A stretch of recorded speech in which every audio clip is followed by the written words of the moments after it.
So we're looking before at Isaiah chapters 1 through to 6, and then from 7 through to 39. And there's a lot of warnings that judgment can come. It's a bit like the first half of life. Perhaps we need some warnings about judgment, and then the second half of life, maybe some comfort. And then in chapter 40 through to 66, we have the comfort here. And in chapter 42, how many have come across the phrase the servant chapters in the book of Isaiah? So you find that there's quite a lot of chapters from chapter 40 through to chapter 55 about the servant that God would raise up. Now, clearly the servant is initially Israel, the nation, but then Israel, the nation, failed to measure up to being the servant. And in Isaiah 52 and 53, God is able to raise up another servant who could even be a person or a king or a leader. And then in the New Testament, we discover Jesus fits in with that prophetic prediction. And I think this is the principle I see in the prophecy, is that initially people often think prophecy specifically saying this is what will happen. Whereas I think the prophecy often gives the principles that God works according to these principles. He wants to raise up a leader, and then Jesus is the one who is revealed as fitting most clearly with that leader whom God raises up. So Isaiah 42 says, "Here is my servant, I will put my spirit on him, he won't cry out." And elsewhere we're told that the servant is the nation of Israel, whom God raises up. Interestingly, the word Messiah, anointed one, is used in Isaiah 45, where it announces my servant, the anointed one. Guess who he is? The head of the Persian Empire, Cyrus. And he's the one who God anoints, who brings the people back from captivity. And so that's Isaiah 45. Then we come to Isaiah 49, where we read, "The servant of the Lord, listen to me, ye islands. Before I was born, the Lord called me." So there's a sense in which the servant is called. In Israel, they were called to be the servant, but here it's a leader who will gather God's people, who will be the servant. And in the time of favor, God will hear and he will bring salvation to the land. So it's messages of hope and promise. The really challenging passage is in Isaiah 52 and 53. That is, the servant of God, the true servant of God, is willing to go through difficulty and suffering and either die in order to bring life to others. And so here's Isaiah 52, "How beautiful on the mountains is the one who proclaims the good news, comfort and redemption. My servant, he acts wisely. However, some see the nation of Israel smashed up, or see the leader that God raises up smashed up. And so things don't always go well for the servant of God. And you and I at times might feel like that. Any thoughts on how that speaks to us? Even Isaiah 53 reminds us that the servant is one who grows up, but sometimes they're despised and rejected, and they go through suffering. But that's the one that God uses. And Philippians chapter 2 says that Jesus was rejected and despised, but God raised him up. What do you think's a lesson that we can perhaps learn from that? And the challenging thing, I think, is that some people go through difficult times and become better for it, and then others just become grumpy. But any thoughts on how do we respond to difficult times? How do we learn from Isaiah 53 to respond to difficult times? What are you thinking? I might ask Matthew. Matthew, what do you think is the way we can learn from Isaiah 53 and the servant who is rejected and oppressed and afflicted? Does that sometimes make the person the great leader that God wants?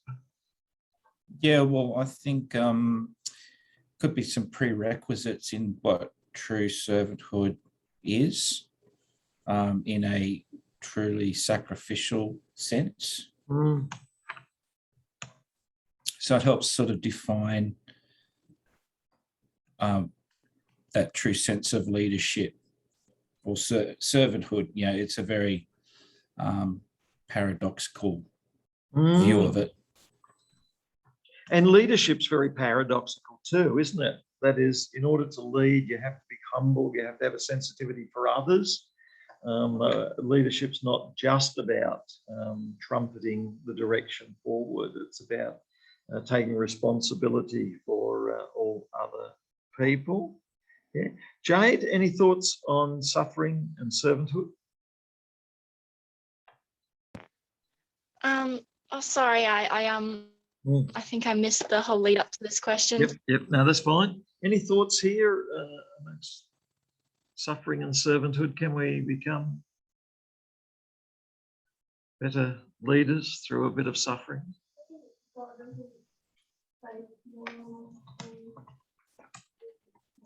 Mm.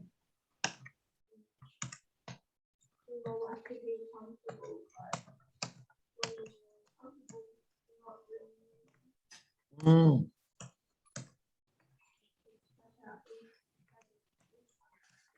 Mm.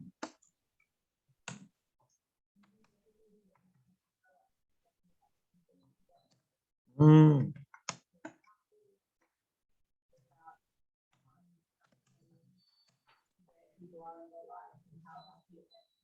Yes.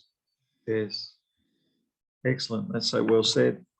Now, of course, the two other chapters that really stand out to us amongst the many very valuable chapters in Isaiah are chapters 60, 61 through 62, 66. So chapter 60, arise, shine, the darkness has covered the earth, but now there's a light and the nations will come to the light.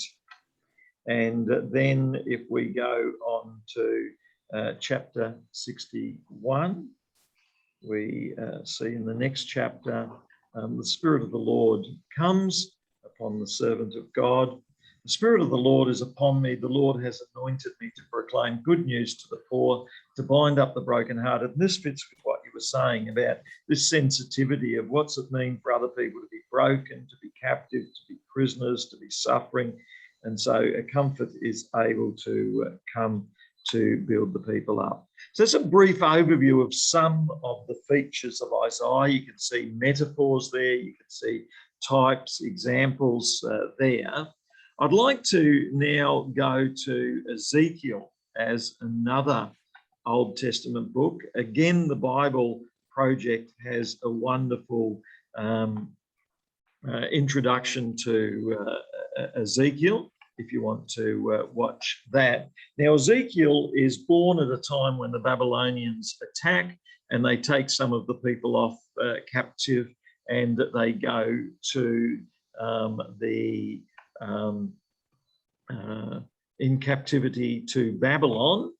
And then when they're captive in Babylon, about 5 years later, Ezekiel has this great vision. And in this vision, Ezekiel sees that on his 30th birthday, as he sits down by the river in Babylon, he has this vision of wheels turning. Yeah, sure.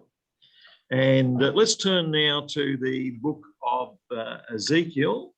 And in Ezekiel 1, and this is the one where we get the UFOs and all of that. So you might be able to tell us what you see in Ezekiel 1. So Ezekiel 1, the question is, how do we understand the image here of the wheels in Ezekiel 1? So in the 30th year, Ezekiel is amongst the exiles. and then a stormy wind comes, and he sees that there are these great wheels, and there are 4 faces in the wheels, and there's many wings. And then verse 15, as he looks at the living creatures, he sees a wheel and then 4 faces there. Now, some would see these as UFOs, but yeah, thoughts. Who do we feel these wheels are? How do we understand the wheels? Maybe ask Jade and then Michaela. What do the wheels stand for in Ezekiel chapter 1, do you think? Jade, any thoughts? And then Michaela? I have no idea. Right, that's well said. Michaela, any thoughts what the wheels stand for? Personally, I kind of just interpret it like it's hard because like the wheels and kind of what they mean today is really new agey, like in my understanding, but also like not quite new agey, also like almost academic as well, because of like spheres and circles and like stuff like that, because like shapes and I guess your natural surroundings. Yeah, so to me, I guess I would, if I had to interpret it as something in that specific chapter, maybe it's like a trip, maybe he's taken something, but also like I guess maybe it's like a realization, like a great awakening of some kind, that he sees things that like he has a revelation that other people can't see yet, because I guess most science and most academics and stuff are just revelations that we prior haven't seen. Yeah, I like that. I like that. Now, of course, one of the things, if you think about it a little bit, what are the wheels that stand out most to you 600 BC? Where do you see wheels every day? Where do you hear wheels turning every day? And then how fancy do the wheels get? And when Prince Charles and Diana get married, where do you see the wheels? And yeah, so what is an everyday example of the metaphor or image of the wheels? It is Rings. Yeah, where do you see them? And even if you go outside here, you'll see transport, chariot wheels. And so it probably symbolizes just simple transport wheels, chariot wheels, Cinderella and the golden. So they're wheels. So they are what they say they are, possibly. But you've got all these faces. So certainly there is something a bit wild about the whole image. But I think many people would say that the wheels could, in fact, and that's what the heading here, I think, sometimes says. It's a vision of a chariot. So a chariot has wheels, and the fancier a king, the fancier the chariots that they have. And you only have to see the Buckingham Palace chariots, or in Europe, they've got fancy chariots there. So that's chapter 1 of Ezekiel. We see these faces, and we see the wheels. There's a chariot, and even today people bring the chariot along, don't they? People ride on top of a chariot. So the whole idea that they're wanting to communicate here, which doesn't communicate very well to us, is the idea of a royal chariot, isn't it? And so I think that's part of the challenge, God riding there. Has anyone ever listened to classical music where they sing in Latin, wah, wah, wah, and that's meant to catch you up in worship? But how many modern young people just don't get caught up in that, because their minds are not set that way, are they? And so I think we have to remember, when we read this ancient writing about the wheels and the fire and the images, that we're not necessarily caught up there. But even more so, if you go to a particular church or tradition, they may have a way of communicating that could be different. So that's Ezekiel chapter 1. Notice the big theme is on the glory of the Lord here. And so I think we could think on that for quite a while, is that the emphasis is that God's glorious presence really changes the world. And even last night, there was lightning out there and pretty wild in the skies. It communicates something, doesn't it? So chapter 1's meant to depict God's presence. But where's Ezekiel when he has this vision? He is in Babylon. And so the question he could ask is, what's God's presence in Babylon? Surely it should be in Jerusalem. And so he finds that the people in Jerusalem have broken the covenant and God's presence is no longer there. In chapters 4 and 5, Ezekiel cuts his hair. He actually makes a model of the city, and he also dramatically role plays. And so this reminds us of some of the art. Performance art is what you've got here in Ezekiel chapter 4 and 5. And so if anyone thinks performance art is a new thing, then it's been around for thousands of years. So he's predicting that there's an exile coming when people will be carried away. And like Isaiah, the bad news is no one will listen. And then in chapters 8 to 11, where there's meant to be a vision of the temple, they're worshipping false gods and idols. So there's a lot of bad things that are happening. Can I get you, if you've got a Bible, to turn to Isaiah 11, because that's a key, Ezekiel 11, that's a key turning point in the book of Ezekiel. So Ezekiel 11 is the key turning point in the book. So notice it begins in chapter 11. The Spirit lifts Ezekiel up. He then goes to the house of the Lord. So this is in Jerusalem. He's getting a picture as though he's back in Jerusalem, not in Babylon, where he's been taken as one of the captives. And then in verse 14, then amongst the exiles, God says that he's going to give them a possession, the land. They'll be able to go back to Israel. So notice, this is not about our time, Australia, Queensland in 2022 or 21. It's about the events that are taking place in Ezekiel's time. But there is truth here. Verse 19. Can I get someone to read verse 19? What great miracle is God going to do in the future at some stage? So Ezekiel chapter 11, verse 19, God's going to do a great miracle with people and a nation.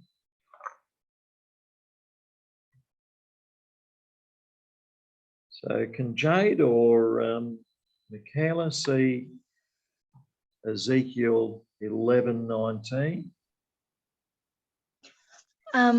Read it out. Yeah, good. Is that what you're asking, sir? Yeah, read. I will give them one. Yep. Okay. I will give them one heart and put a new spirit within them. I will remove the heart of stone from their flesh and give them a heart of flesh. Yeah, and can you go on and read 20 and 21 for us, please? Yep. So that they may follow my statutes and keep my accordances and obey them. Then they shall be my people and I will be their God. But as for those whose heart goes after detestable things and their abominations, I will bring their deeds upon their own heads, says the Lord God. And this is very much similar challenge to Isaiah 1. How do people become holy, right, good people? And for some people, it's going to the temple and into the presence of God. Other people, Sam mentioned before, getting people around. There's other ways in which we can find a new heart. Someone mentioned Jesus is able to give us the new heart. I remember in primary school, they would have the pictures of the heart, and there would be a dark heart and a clean heart. Your heart can be changed within. And I think that's one of the big challenges of life, is to know how our heart can be changed from a heart that's not so good to a heart that's good. I mean, it's even a challenge of counselling and psychology, isn't it? And education.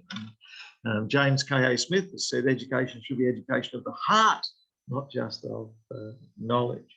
So that's chapter 11 in Ezekiel, and that's a key turning point where God is wanting to transform people away from their idolatry and to give them a new heart. In chapter 12 to 24, we find that for those who won't repent and change, then judgment is coming. And then 25 to 32, judgment will also come upon the nations, because God is the God of all the nations as well. And there's a number of images of judgment. That is, instead of a tree, you might have a burnt stick. Instead of a loving wife, you might have a rebellious wife. Instead of a nice, kind animal, you might have a dangerous lion. So if things are not going well, then judgment can come. And it's like a lawyer here. If people come and plead for mercy, it's only if they're going to repent that they're going to be transformed. Otherwise, if they won't change, then there'll no judgment. So the first half of Ezekiel is about judgment. And then the second half of Ezekiel is about the promises of God that can come when God brings his good purposes to pass. And that's in the second half. So we see this in a lot of the books with a turning point in the middle. So from chapter 33 and 34 onwards in Ezekiel, can I get you to turn to Ezekiel 33 and then 34, and we'll see the turning point in the middle of the book. It's like a chiasm. In the midst of the book, we find the turning point, chiastic turning point. Firstly, chapter 33, a prophet is a person like a sentinel guard on the wall. And so if they warn people that they need to change, like a preacher, if they warn people they need to change, then change can occur, and that'll be good. So God's wanting to show justice and mercy, and there's a balance between justice, that which is right, and mercy, forgiveness and change. And then in the midst of chapter 33, verse 21, so it's the 12th year, Ezekiel's in exile. He's been there for 12 years, and then he hears the news, Jerusalem has fallen. So very sad. So I think two of the big events in the Bible are in the Old Testament. In 586 BC, the temple that Solomon built was destroyed, and then for 70 years nothing's there, and then they've rebuilt the temple, and then the Temple Mount is still there. But in 70 AD, the Jews rebelled against the Romans from 68 to 70, and then the Romans also threw down there. And you can see in at the Temple Mount the rocks that are thrown down from 2,000 years ago when the Romans destroyed the temple as well. So Jerusalem, Temple Mount, stones thrown down. So even if people go there today, they can see the images of the stones that were huge stones that made up the temple are now thrown down when the Romans, so that it's been knocked down at different times, and then the stones are still there as people visit, and you can see some small people there next to the stones today. And people seem to like knocking down bits of the Jerusalem Temple Mount. Yeah. But yeah, it's a beautiful place. And then that's the Temple Mount still there today. So Ezekiel is describing the fall of Jerusalem in 586 BC, and then the survivors will come back. So that's in chapter 33. We then move to the more positive chapters in chapter 34. So in Ezekiel 34, we read a warning about false shepherds. So organisations and churches too, I guess, sometimes have false shepherds, and Jesus spoke out against the Pharisees and Sadducees. Martin Luther spoke out against false shepherds that were only concerned about themselves. But what we need is good shepherds. And then it says God himself is going to come amongst them and be the good shepherd. And then as Christians, we know that Jesus comes and he is the good shepherd. Verse 23, I'll set over them a shepherd, my servant David. So there's going to be a descendant like David who's going to look after the people and feed them. So that's chapter 34, and then on through. We then come to chapter 37, which is one. Anyone able to tell me what do we read about in Ezekiel 37? Them bones, them dry bones. So that's where we get the passage, the valley of the dry bones. So with Babylon coming and marching on the people, they feel as though their bones are dried out, but God is able to breathe life. So a prophet is one who speaks life to the bones, and then life then comes to the people. So that's Ezekiel 37. If we go on to Ezekiel 38, is we've got Gog and Magog. Some people say that would be Russia and China and different countries, but it was back in Ezekiel's time, is what scholars would say. Then we come through to Ezekiel 40, and in Ezekiel 40, we have the building of the temple again. So there is hope that the temple will be rebuilt. So this is after the tough times in Ezekiel, we have a vision of a new temple. So can I ask each one to think about, what do you think the vision of the new temple means in Ezekiel 40 to 48? So what does the vision of the new temple mean? Can I get you to write it down? So what's the vision of the new temple mean in Ezekiel 40 to 48? In the 25th year, I had a vision of a temple. I walked out, it was being built. It was beautiful, it was big, it was new. We measured the length of the temple and the breadth of the temple, and I walked around the temple. And then in verse 48, they brought me to the vestibule of the temple, and I saw the temple.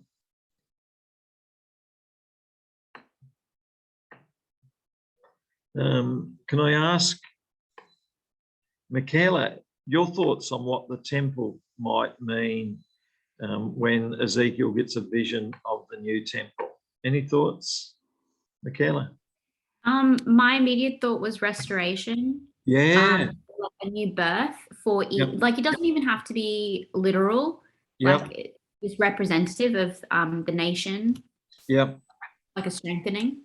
Yeah, so good. I think, and that's picking up on this, the way literature can communicate, say, new birth, the beginning of something again. It can be a metaphor. Yeah. Jade, do you have thoughts on what the image of the new temple might be in Ezekiel?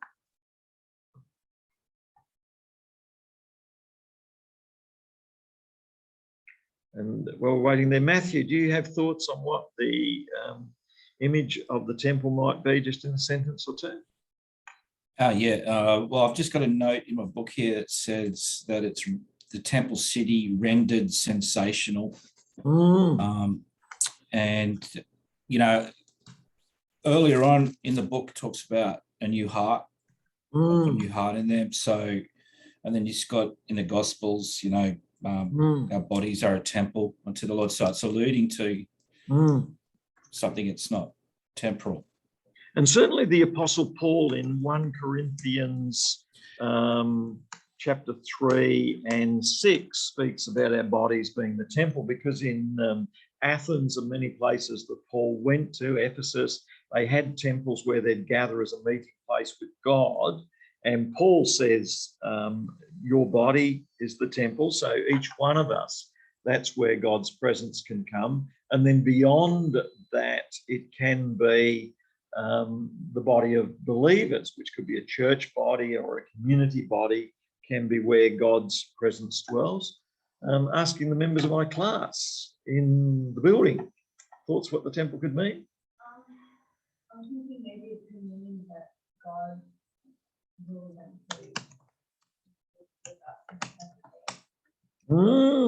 Wow, that combines a lot of wonderful images there, but God exists in perfect relationship. I think that's very sound. Yeah, very good. Thoughts?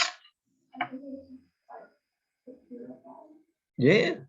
So again, and that picks up on other images that are there of purity and purifying. So the temple can be that place of purifying, and it can be a symbol of purification. Isn't it interesting how we get 6 students give 6 different perspectives, and it's a bit like a diamond. You can look at different aspects of it and they're all true. And so the overall principle could be the work of God amongst us. God's wanting to work amongst us, and he'll purify and he'll change, transform, and lots of different things that God can do in that journey, and that can be all part of the journey, and it can happen at different ages. So that's very good. Thoughts? What can the temple mean? I think it's they have more expenses that they were so from the rebuild of the temple, coming back from exile, and also you have the future temple and the final renovation as well. Yeah. Yes. Maybe that is the church and the temple as well, or the Israel. Yes. They all kind of bring all of that real way. Yes. Now, interestingly, if you go to Jerusalem today, they have places where they're preparing for the temple, and so there are people gathering things because they reckon they'll rebuild the temple. The difficulty there, of course, is that, and that would become known as the third temple, the difficulty is that 2,500 years of time between when it was written. So there's lots of meanings that can be associated with this period of time. Let's go then to the final chapter, which is chapter 48 in the passage of Ezekiel.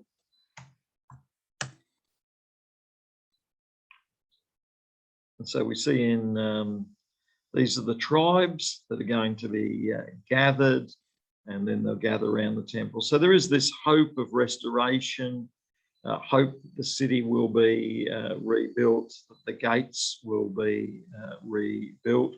And then in the last verse, the circumference of the city, the name of the city will be the Lord is there. So it's very much a theme around the Lord being present.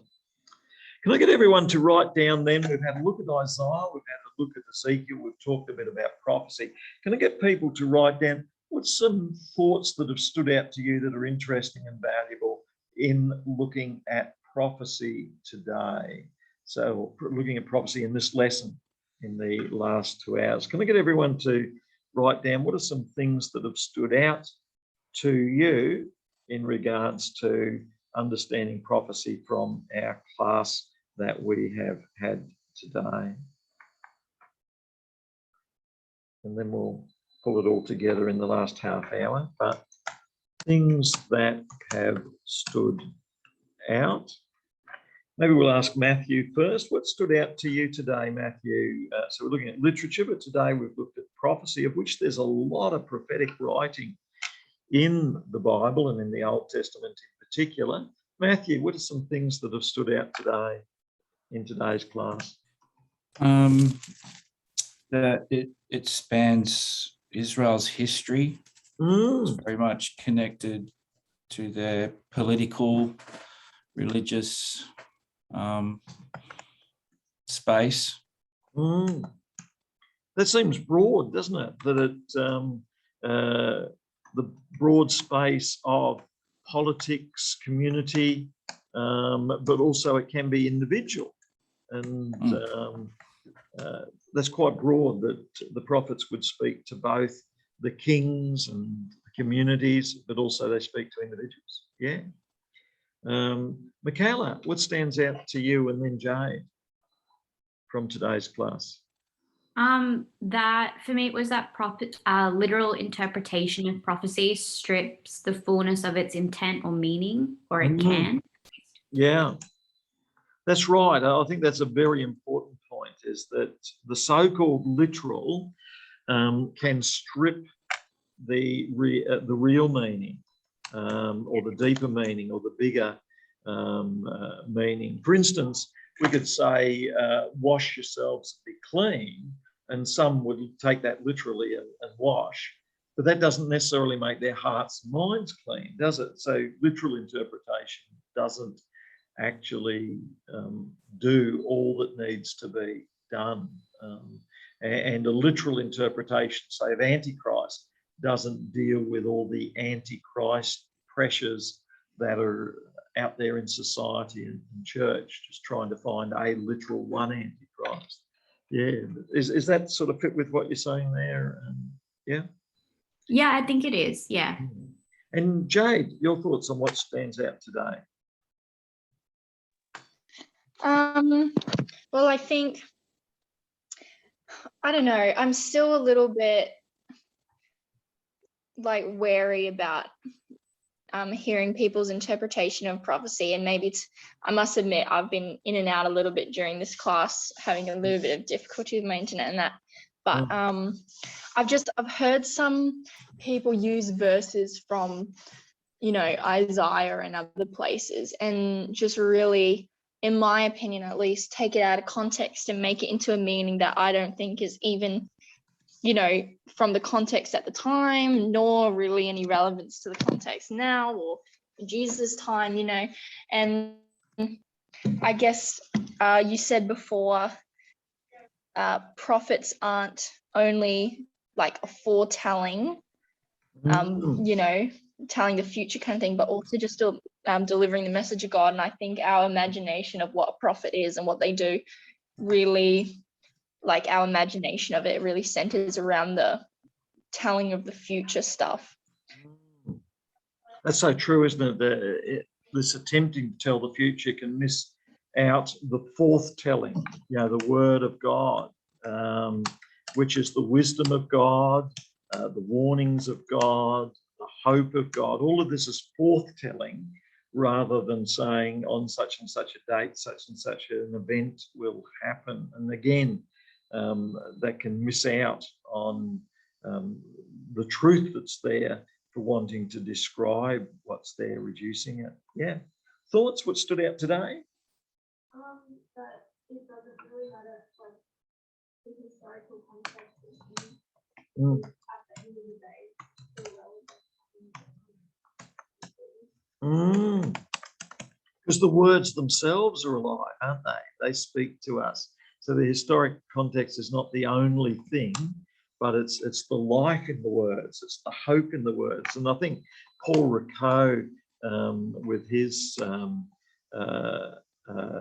way of reading, you know, readers are being transformed and changed there. I think that's very important. Yeah. Thoughts? It's nice to hear everyone.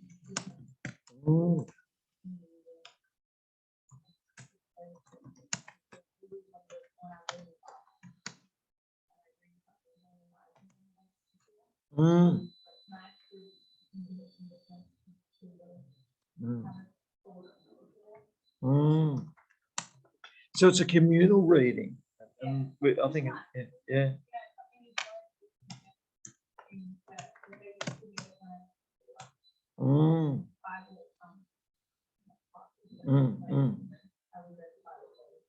Yes, yes.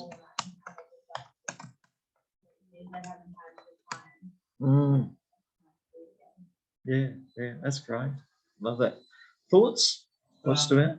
Seeing it represents visible from fear, not so much a kind of fortune telling where this will happen. It's much more, what actually usually is the message that comes on the multiple ways is the message of repent, come back to God, these things. And then the prophecy is more going in, is what is what happens if you don't change, you will. And so we get too hung up on kind of the prophecy itself, understand what it's actually about. Yeah. And it's principles, isn't it? Like the Deuteronomy Torah, warning us against poor behavior and hope for good thoughts and good behavior. So I like that whole idea, and similar to other books of the Bible. It's not as different as some people make out. I think that's very, very good and valuable. So let's take a 3 to 4 minute break, and then we'll come back for the last half hour.